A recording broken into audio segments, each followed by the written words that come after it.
Estamos en la mesa de reporteros junto a Sergio Campos, con Paula Molina, con Valentina Godoy, y a esta hora nos acompaña ya la ministra secretaria general de Gobierno, Carla Rubilar. Queremos hablar de agenda social, queremos hablar de orden público, queremos hablar de derechos humanos.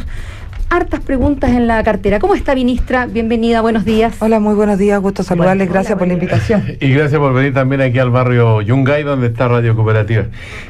Ministra, dirigentes políticos y sociales han pedido la renuncia del general director de Carabineros, Mario Rosa. El gobierno respaldó a la máxima autoridad de la policía uniformada. Entonces la pregunta que surge en muchos es que no le piden la renuncia porque lo ha hecho muy bien o porque... bueno, no hay con quién reemplazarlo, debido a que hubo un tiraje a la chimenea donde 50 altos oficiales se fueron de la policía uniformada. Sí, bueno, muy buenos días. Lo cierto es que nosotros como gobierno, y lo hemos dicho en innumerables oportunidades, valoramos enormemente el trabajo de Carabineros de Chile, la inmensa mayoría de los 60.000 efectivos a lo largo de todo nuestro país, que salen todos los días a defender y cuidar chilenos, y así lo creemos, y lo vamos a decir en todos y cada uno de los lugares. Eso no significa que nosotros hagamos vista gorda ni no nos hayamos pronunciado, porque lo hemos hecho en innumerables oportunidades al respecto de que todas y cada una de las acciones de efectivos de carabineros o carabineras que se hayan salido del protocolo, que no los hayan cumplido, que hayan cometido excesos, uso excesivo de la fuerza, que no hayan cumplido las reglas del uso de la fuerza que están normadas en nuestro país, con estándares internacionales, que hayan cometido delitos, o incluso si los tribunales así lo determinan, violación a los derechos humanos, nosotros creamos que puede haber impunidad. Al contrario, el presidente ha sido extremadamente claro al respecto de que no habrá impunidad, que estamos en un Estado de Derecho y que en ese Estado de Derecho funcionan las instituciones defensoras en materia de derechos humanos, funciona la Fiscalía como un organismo autónomo, los tribunales de justicia, y lo dijo también el mismo vocero de la Suprema y el mismo ministro Haroldo Brito, que era necesario que claramente fueran los tribunales quienes determinaran en un Estado de Derecho que funciona, las responsabilidades y las sanciones correspondientes. Ministra, ¿por qué no se recibió a la gente de Amnistía Internacional para dar a conocer el punto de vista del gobierno antes de que se emitiera este informe que ustedes ayer calificaran como irresponsable? Nosotros, por lo menos yo la información que tengo es que se recibieron a todas y cada una de las instituciones que lo solicitaron. No tengo información específica al respecto de qué pasó con Amnistía Internacional Chile, pero ustedes lo han visto. Nosotros solicitamos como gobierno la intervención de la Alta Comisionada de Naciones Unidas, la intervención de Human Rights Watch, del señor Vivanco. Hemos recibido en innumerables oportunidades las solicitudes, por ejemplo, de la Comisión Interamericana de Derechos Humanos, que no sé si ustedes saben, no tiene cómo venir si es que el Estado no lo invita. Nosotros lo invitamos para que viniera, y por lo tanto siempre ha sido decisión del gobierno poder recibir y escuchar a todos los organismos en materia de derechos humanos. En este caso es relevante porque ayer la subsecretaria Recabarren decía que se hace este informe sin siquiera escuchar la posición del gobierno, y lo que había dicho Amnistía durante la mañana es que ellos empezaron su trabajo el 28 de octubre, que ese mismo día pidieron una reunión al ministro del Interior, que no se les respondió, que la semana pasada le pidieron reunión al presidente. ¿Qué pasó ahí? La verdad es que no tengo conocimiento de que se haya rechazado una solicitud. Como le digo, todo el conocimiento que tengo es de haber recibido a los organismos de derechos humanos en esta materia. No obstante que obviamente... ¿Le parecería extraño que Amnistía Internacional no hubiera solicitado una reunión con ustedes, ministra? O sea, yo creo que... lo que me parecería extraño es que se lo hubiese negado, y eso es lo que obviamente tenemos que aclarar. Yo creo que es importante aclarar esta apreciación que hace efectivamente Amnistía Internacional, pero lo que sí yo le puedo asegurar es que la voluntad de recibir a todos los organismos en materia de derechos humanos ha sido una voluntad del presidente desde el minuto uno. Ministra, respecto a el control del orden público, sí. Anoche fue una noche con incidentes de muchísima violencia en distintas comunas de Santiago. La noche anterior se había generado una serie de ataques a cuarteles policiales, pese a que a lo mejor hay personas que nos escuchan que en la ciudad de Santiago hayan visto disminuir eventualmente en algunos puntos la violencia. La verdad es que da la impresión de que a lo largo de todo el territorio y en algunos lugares de la metropolitana también estamos lejos de tener controlado el orden público, asegurado el orden público. Algunos incluso dudan del Estado de Derecho. ¿Cuál es su evaluación? Quiero saber si usted cree que se ha avanzado en controlar el orden público o hemos ido retrocediendo, y si cree que están las garantías hoy para que las personas circulen, hagan su vida, digamos, de la manera adecuada. Es una difícil pregunta, porque La sensación que tenemos desde Interior y desde Orden Público y Seguridad es que los hechos de violencia, probablemente comparados con los que tuvimos en algún momento, han ido disminuyendo. Pero tenemos hechos de violencia que son menores, pero muy violentos. Entonces es una difícil mezcla. Lo que nos está pasando, por ejemplo, el día de ayer fue que recrudeció de forma muy importante la violencia en muchas regiones de nuestro país. Y eso es real. Nosotros tenemos un levantamiento de daños que se ha hecho en nuestro país durante los días pasados, y lo cierto es que tenemos ataques a cuarteles, tenemos saqueos, buses incendiados y efectivamente una cantidad importante que no nos permite obviamente estar tranquilos. Ya, pero ¿dónde está la inteligencia policial? Porque la representante de Amnistía Internacional, Erika Guevara, nos dijo esta mañana que el gobierno no ha acotado los hechos de violencia con respecto a los saqueos y el vandalismo, y que la prevención ha fallado y que el gobierno no ha tenido la capacidad, digamos, para tener un control cabal de la situación en estos capítulos que preocupan e inquietan a la ciudadanía. Bueno, efectivamente hemos tenido eventos bastante graves en materia de orden público y seguridad, y la inteligencia, nosotros lo hemos reconocido, es una deficiencia muy presente. Ministra, esa es una realidad. Nosotros hemos dicho de que el sistema de inteligencia no pudo prever lo que vivimos, se hizo una modificación, tanto es que se aceptó la renuncia del director de la ANI, Mas Ferrer, se puso una persona de las Fuerzas Armadas muy especialista en esta materia, que esperamos que pueda reestructurar la ANI. Hay un proyecto de ley enviado hace muchos meses al Congreso para hacer la reforma en materia de inteligencia, que creemos que es fundamental, que esperamos contar con el apoyo del Congreso Nacional, y en ese sentido nosotros reconocemos la deficiencia. Hoy no hay inteligencia, no se está enfrentando el director así. general de Carabineros, ¿cómo sigue ahí entonces en esa responsabilidad conduciendo a la policía? Porque el general director de Carabineros ha hecho con todos sus carabineros y carabineras a lo largo de Chile un esfuerzo importantísimo en condiciones de violencia extremadamente graves. Yo no sé si habíamos visto un nivel de violencia como el que nosotros hemos visto en estas últimas 4 semanas. Y en ese sentido, enfrentar esto con una policía que claramente no estaba con un contingente policial para enfrentar este nivel de simultaneidad de ataques en todas las regiones, con este nivel de violencia, finalmente con más de 6.000 efectivos en las calles. Lo cierto es que se ha hecho el máximo esfuerzo, nosotros valoramos eso por parte del accionar de Carabineros. Ministra, ¿Carabineros está superado hoy? Se lo pregunto pensando en la cantidad de gente que llama a la radio, de hecho, diciendo, ¿sabe qué? Llamamos muchas veces, pero no llegan. Y uno dice, bueno, deben estar en otro lado. Claro, porque también hay saqueos en otra parte, sí. Pero trato de cruzar una calle y me están cobrando peaje, decían durante la noche, están quemando, no recuerdo aquí, un supermercado en Quilicura, y hay 10 carabineros y hay 200 personas aquí. ¿Están superados? Nosotros hemos tenido en nuestro país, yo creo que es bueno hablar también de cuando estamos en situaciones de normalidad.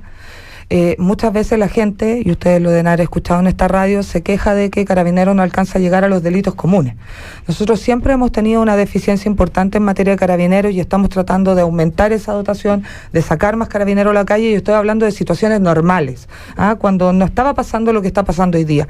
Imagínense hoy día con los niveles de violencia simultánea, de saqueo, obviamente que la capacidad de reaccionar de Carabineros, que siempre ha sido limitada y no ha podido llegar siempre a todas las necesidades, hoy día obviamente es mucho mayor. Le insisto entonces, ¿están superados hoy Carabineros? Lo que pasa es que superados significa que finalmente no están en capacidades de seguir enfrentando esto. Y nosotros creemos que están enfrentando con el máximo de sus capacidades. ¿Eso significa que hay lugares a los cuales no podemos llegar? Sí. Significa que hay lugares a los que no podemos llegar, y esa es una realidad. Como lamentablemente antes, en situaciones normales incluso, no podíamos llegar a todos los lugares. Estamos por eso propiciando, solicitando y pidiendo con mucha fuerza que nos ayuden también en el Congreso una ley de modernización de Carabineros que nos va a permitir tener una policía mucho más profesional, una policía también mejor formada en materia de derechos humanos, una policía donde estén los incentivos correctos, donde haya especialización, porque obviamente y entendemos que en estas 4 semanas de crisis, de mucha dificultad, tenemos que ser capaces también de sacar adelante una policía en mejores condiciones, con más efectivos, más profesional, mejor formada, y eso es parte de lo que estamos tratando de hacer. Ministra, cortito, antes de pasar a otros temas, este comunicado de las Fuerzas Armadas ayer llamó la atención, considerando que las Fuerzas Armadas de nuestro país no son deliberantes. Se ha dicho que se abre una puerta que es difícil de cerrar. ¿Esto fue visado por el presidente, por el ministro de Defensa? ¿Cuál es la explicación que se da? Sí, efectivamente fue visado por el ministro de Defensa, y lo que pasó y yo creo que es bien relevante hablar al respecto del tema del informe de Amnistía Internacional, Chile. Más allá de lo que ustedes bien plantean, y yo creo que es importante transparentar qué pasó al respecto de la solicitud y la conversación con el gobierno, creo también que es muy relevante decir, porque yo tengo acá el informe, y el informe se titula en su comunicado de prensa: Chile, política deliberada para dañar a manifestantes apunta a responsabilidad de mando. Nosotros como gobierno hemos recibido y acogido en innumerables oportunidades todas las sugerencias, todos los incluso emplazamientos que se hacen por organismos en materia de derechos humanos, porque somos conscientes que en este estallido social, en unos niveles de violencia impresionantes, pueden existir abusos de exceso, no cumplimiento del regla del uso de la fuerza, delitos, e incluso, si los tribunales así lo determinan, violaciones de derechos humanos. Lo hemos dicho como gobierno, pero lo que no nos parece aceptable, y por eso ayer la subsecretaria Recabarren salió como subsecretaria de Derechos Humanos a decir que no nos parecía el informe de Amnistía Internacional, y salieron las Fuerzas Armadas y salió Carabineros de Chile, porque aquí no existe una política deliberada de daño a los manifestantes. Y yo lo quiero decir fuerte y claro, con la misma convicción que nosotros decimos que no hay impunidad y que no habrá impunidad, y esperamos que la Fiscalía actúe rápido, como ha formalizado Carabineros, como ha actuado los tribunales y el INDH y la Defensoría de Niñez con completa autonomía, y han pasado por los diferentes medios de comunicación dando sus opiniones. Eso es un Estado de Derecho, y ayer la expresidenta Bachelet, como alta comisionada, lo dice en su entrevista: funciona el Estado de Derecho en Chile. Nosotros nos parece que no corresponde decir que aquí hay una política deliberada para dañar a manifestantes, como si no hubiera un contexto de violencia que está presente, que ustedes lo vieron el día de ayer en forma clara y categórica, y lo están viendo en todos los medios de comunicación hoy día, y que más o menos se dieran instrucciones a las fuerzas militares, a Carabineros, a la Fuerza de Orden y Seguridad para dañar gente. Eso nosotros como gobierno no lo vamos a aceptar, no corresponde decirlo, y nos parece que aquí hay un error. Nosotros creemos que esto, todo lo que nosotros podamos recoger bueno del informe lo vamos a hacer, pero este titular, esta insinuación al respecto de que hay órdenes de mando, que hay órdenes por parte del Ministerio del Interior o incluso del Presidente de la República de perseguir manifestantes, de atacarlos, de reprimir la manifestación pacífica social, eso no es así y no lo vamos a aceptar. Ministra, una pregunta. ¿Está el gobierno en condiciones de evitar que se produzcan más denuncias de violación a los derechos humanos y mantener el orden público en los próximos días, semanas? Lo que nosotros podemos garantizar es que vamos a hacer hasta el máximo de nuestro esfuerzo y de capacidades para mantener el orden público y la seguridad. Así lo estamos haciendo, y también para que se respeten todos los derechos humanos. Las instrucciones que ha dado el Ministerio del Interior en esto son diarios, son claras. Las conversaciones con los generales con sus mandos hacia Ministra, abajo. pero hasta ahora no se logra. No se logra porque estamos viendo un nivel de violencia inusitada, bastante orquestada, bien organizada. ¿Desde dónde, ministra? Nosotros creemos, miren, que hay información importante en materia de narcotráfico en algunos lugares, que está actuando a la plena luz del día. Yo quiero decirle que lamentablemente hemos recibido denuncias de que hoy día los más felices son los narcotraficantes, que pueden vender incluso a luz del día lo que antes hacían de noche en medio de este caos. Nosotros creemos que ahí hay financiamiento de la violencia. Nosotros creemos también de que lamentablemente sectores muy duros delincuenciales, ojo, quiero hacer la diferencia, no de hinchas de fútbol, sino que de barras bravas asociadas al narcotráfico y a la delincuencia más dura, también están aprovechando estas circunstancias. Eso lo hemos visto, por ejemplo, en saqueos con autos de alto gamaje, que ustedes lo han visto en imágenes, y ahí vamos a tener que profundizar en la inteligencia y profundizar en la persecución penal. Tenemos persecución penal que se ha hecho por Ley de Seguridad Interior y de Estado con nombre y RUT, a diferencia de otras veces que eran querella contra quienes resulten responsables.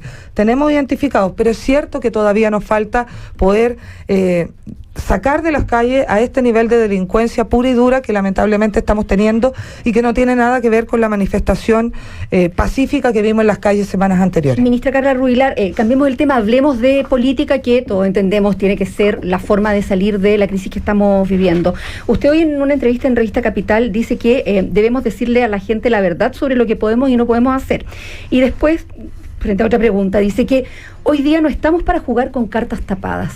¿Cómo se entiende entonces desde el gobierno lo que ha dicho en las últimas jornadas el senador Andrés Alamant, que plantea que si no hay acuerdo de los 2/3 durante la convención constituyente del tipo que sea, se vuelve a foja cero y lo que rige es la Constitución actual?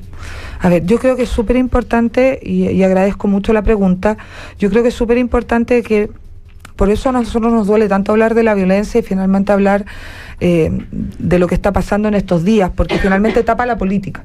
Y yo comparto plenamente que finalmente la política, el diálogo, la conversación, el acuerdo es la única forma de salir finalmente también de la violencia, más allá de que nosotros tengamos que ser capaces de atrapar a los delincuentes que actúan y que están fuera de la manifestación pacífica y la reivindicación social. ¿Esa idea del senador Alamán le fue comunicada a ustedes la noche de las negociaciones? Nosotros, como ustedes pudieron ver desde gobierno, lo que hicimos fue abrir el espacio al Congreso para que el Congreso fuera capaz de ponerse de acuerdo y la política actuara. Y fuimos quienes salimos cerca de las 3:30 de la mañana a celebrar este acuerdo que se había generado muy amplio, desde la UDI hasta el Frente Amplio, para lograr avanzar, si la gente así lo determinaba, en un plebiscito hacia una nueva constitución.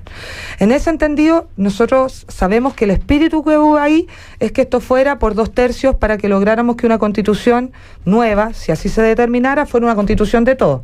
Yo quiero decirle que en las conversaciones que tuvimos con la oposición siempre se nos planteó que muchos de ellos no se sentían interpretadas por la constitución del 80, por muy firmada que estuviera por Ricardo Lagos y otros ministros del 2005, y que sentían que sus ideas no estaban representadas en esa constitución, pero que con la misma fuerza ellos sentían que si avanzamos hacia una nueva constitución, lo que no podía pasar es que otros no se sintieran representados por esa nueva constitución. O sea, que había que buscar un lugar para todos. Un lugar para todos. Y en ese lugar para todos ellos eran conscientes de que había que avanzar hacia que esto fuera por 2/3, como es, por ejemplo, la constitución bolivariana y otras, para que fuera una constitución de todos. Y lo que ya, no pero el queda senador, para ley, el senador Alamán actuó como representante del gobierno entre los senadores. ¿Tenía esa misión o no? No, yo creo que esa conversación del senador Alamán es la conversación que se dio en el Congreso como representante cada uno de ellos. Nosotros como gobierno lo que hemos dicho es que nosotros tenemos que ser garantes de un proceso de plebiscito, y en ese mismo sentido hemos dicho también que es importante que garanticemos que la gente se pueda expresar libremente en ese plebiscito, y que nosotros como gobierno demos garantía a las dos posturas de sí o no, o apruebo o rechazo, como lo quiera ver, legítimamente, y posteriormente, si se opta por el sí, el mecanismo cualquiera también sea elegido por la ciudadanía, sí, pero porque esa es nuestra labor. La duda es que el senador Alamán está poniendo en riesgo la idea de partir de una hoja en blanco con la Constitución. ¿Va a realizarse la Constitución nueva, si es que así se aprueba, a partir de una hoja en blanco? Nosotros creemos que el espíritu, si se aprueba por el plebiscito avanzar hacia una nueva constitución, es una nueva constitución, y tenemos que ser capaces de ponernos de acuerdo en un 2/3 para lograr una nueva constitución. Y si no hay acuerdo en 2/3, ¿las materias quedan para ley posterior? Es que en estricto rigor, mira, ahí hay un punto que yo creo que es importante que conversen y lleguen a acuerdo los senadores y diputados. ¿Cuál es la postura del gobierno, ministra?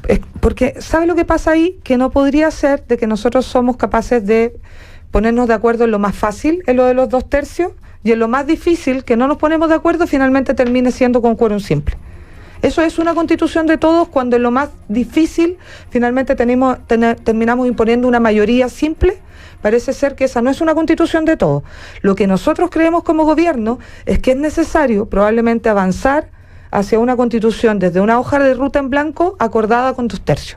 Eso es lo que nosotros necesitamos, y si no se ponen de acuerdo tendrán que volver a conversar, volver a debatir hasta lograr. El problema es que el plazo es de 9 meses, renovable por 3 meses. Pero nosotros estamos convencidos de que el Parlamento tiene las capacidades de ponerse de acuerdo y entender que lo más difícil es donde más importante necesitamos estar de acuerdo. Perdón que insiste en el punto entonces, pero si no hay acuerdo en los 2/3, lo que usted está diciendo es que se cae la nueva constitución, nosotros que es lo que rige la constitución actual. Nosotros estamos diciendo que si no hay acuerdo en los 2/3, el Congreso tiene que ser capaz de volver a ponerse de acuerdo en los 2/3 y volver a seguir negociando. O sea que solo hay posibilidad de avanzar con 2/3 y no hay otra opción. Es que en estricto rigor, imagínense, yo quiero que ustedes a mí me entiendan. ¿Qué puede pasar? Que nosotros digamos que el presidente de la República se elige por 4 años y que no hay reelección. Y eso, listo, 2/3, perfecto, presidente de la República se elige por mayoría simple, 4 años y que no hay reelección. Eso es fácil, estamos todos de acuerdo, listo, 2/3, ok.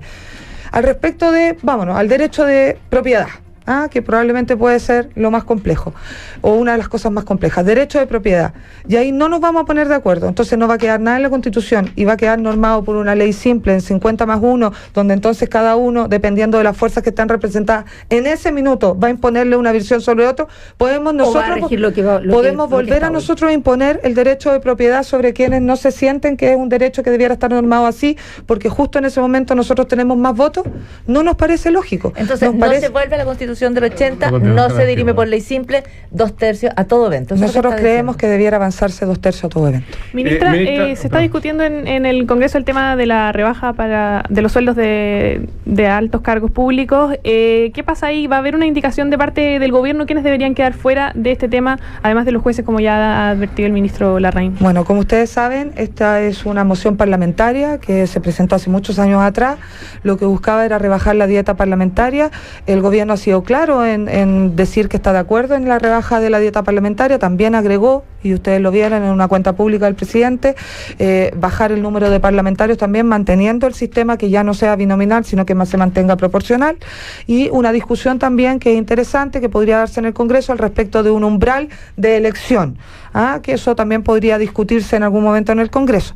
¿Qué fue lo que pasó? Que dentro del debate del Congreso se fueron agregando otros funcionarios de otros poderes del Estado, porque nosotros como gobierno también éramos partidarios de que se pudiera rebajar las altas rentas del Estado. Incluso hay un debate bien interesante ahí al respecto de si alguien puede ganar más que el presidente de la República. Pero también los en el jueces, Estado. por ejemplo. Bueno, el ministro Larraín, Hernán Larraín, ha sido bastante claro al decir de que al ser un poder independiente, otro poder del Estado, un poder independiente que además necesita administrar justicia, que además es muy relevante que tenga cierta autonomía para no tener y sentir ninguna presión, parece no ser un camino correcto analizar la rebaja del sueldo de los jueces, también analizando que ahí hay una escala de sueldo. Finalmente, que si uno baja el sueldo del ministro de la Corte Suprema, pudiera quedar a escala de un juez de mucho más bajo nivel, y por lo tanto la verticalidad, la posibilidad de realmente dirimir cuando un juez determina algo, probablemente también se enredaría. Ahí nosotros creemos que claramente faltó un estudio mucho más profundo, mucho más acabado de lo que impactaría hacer esa rebaja de sueldo en el Poder Judicial. ¿Van a presentar una indicación? Es parte de lo que se está analizando por parte del gobierno. Ministra, ¿cuánto ruido les hace o no les hace ningún ruido las declaraciones del presidente de Renovación Nacional, Mario Desbordes, respecto de que la gente tiene que seguir movilizada? Hace la distinción entre la movilización y los saqueos, el vandalismo, por supuesto. Porque dice, tengo miedo de que haya gente en mi sector que si ve que declina la movilización social va a perder la urgencia para hacer las reformas sociales. Si no hacemos las reformas ahora, agrega hoy en Capital, en 6 meses nos va a explotar de nuevo en la cara. Bueno, yo creo que el diputado Desbordes, a quien le tengo un enorme cariño, como presidente de RN, él supo leer bastante bien al inicio de este conflicto social todo lo que había detrás, que no solamente era un tema violento de un grupo específico. En algún momento a mí se me preguntó si había sido la violencia lo que había gatillado los cambios y cómo habíamos cambiado todo. Yo creo que si esto hubiese sido solamente la violencia, habríamos terminado probablemente en alguno en el gobierno diciendo esto es un grupo orquestado de fuerzas de ultraizquierda que lo que busca es desestabilizar al gobierno, y finalmente no habríamos generado ningún cambio. Lo que generó el cambio fue que nosotros sentimos que Chile, que Santiago y las regiones, todas con diferentes colores políticos y diferentes creencias, se movilizaron. Eso fue lo que generó el cambio, no fue la violencia, y lo voy a defender. ¿Y esa movilización tiene que seguir, ministra? Ahora, esa movilización hoy día, y nosotros como gobierno lo hemos dicho, y ahí discrepamos del diputado Mario Desbordes, con mucho respeto obviamente, porque tiene su libre expresión. Nosotros creemos que hoy día es ojalá necesario que salgan las personas de la calle, que empiecen a movilizarse entre comillas de otra forma, que es en los diálogos, en las conversaciones, en el debate, en avanzar hacia la participación del plebiscito, en permitir que veamos qué constitución queremos construir si es que efectivamente gana el 100 en abril del 2020. Nosotros eso creemos como gobierno, y en ese sentido decirle que somos muchos en el gobierno, muchos, los que creemos que no es necesario más manifestaciones en la calle para entender el sentido de urgencia. Ese sentido de urgencia ya lo tenemos. Tanto es así que llegamos a acuerdo en reforma tributaria, llegamos a acuerdo en reforma previsional, tomamos el tema del CAE, que era una preocupación del diputado Desbordes, estamos avanzando en materia de transporte del adulto mayor, que no estaba en la primera agenda, mejoramos las pensiones básicas en muchos tiempos más cortos. Es decir, eso es claramente el sentido de la urgencia. Lo que me angustia a veces, y se los debo reconocer, es que siento que en medio del debate, de la manifestación, de la salida a la calle, de la violencia que se genera como el día de ayer, pareciera que la voz de la justicia social, la voz de lo que estamos avanzando en materia de la agenda social no se escucha con fuerza. Y eso me angustia, debo decirlo, porque obviamente en mi rol de vocera no sé cómo transmitir más que estamos haciendo esos esfuerzos, que estamos escuchando, que están cambiando cosas que, ojo, esta puede ser una forma muy burda de decirlo, pero que se están haciendo esfuerzos en tiempos de vacas flacas, como dice en algún momento la Biblia, que no se hicieron en momentos de vacas gordas. Y lo estamos haciendo porque entendemos la urgencia, la angustia, la frustración y la rabia. Entonces, quiero decirle a los voceros de la agenda social, a todos los que han luchado durante muchos años para que esta agenda social tenga fuerza, que nos ayuden a sacar la voz para que la gente nos escuche y entienda que sí estamos haciendo los cambios. ¿Y cuándo se juntan entonces con la mesa de unidad social? O sea, yo personalmente feliz de juntarme con la agenda de la mesa social. Yo personalmente hablé con los presidentes de los colegios profesionales que son parte de la agenda social. Ahí queremos avanzar con el ministro Ward en varios de los requerimientos que ellos tienen. El ministro Blumel dijo en un comité político junto con la oposición que no había ningún inconveniente en conversar con la mesa de la agenda social. Ojalá que se sumen a el acuerdo que nosotros llegamos junto con el Parlamento en materia sociales y en materia de constitución, y ojalá que avancemos. Nosotros creemos que hoy día es necesaria la mesa de diálogo y no necesariamente la manifestación en la calle. Bien, queremos agradecer a la ministra secretaria general de Gobierno, Carla Rubilar. Ella es médico saludista, ojalá mejore la salud democrática de Chile. Gracias por venir aquí al estudio del Diario Cooperativo y la Mesa de Reporteros. No, muchas gracias por la invitación. A mí me importa poder estar en todos los espacios donde se debate con la altura de miras como están ustedes. Muchísimas gracias. Gracias, ministra. Que tengan un buen día.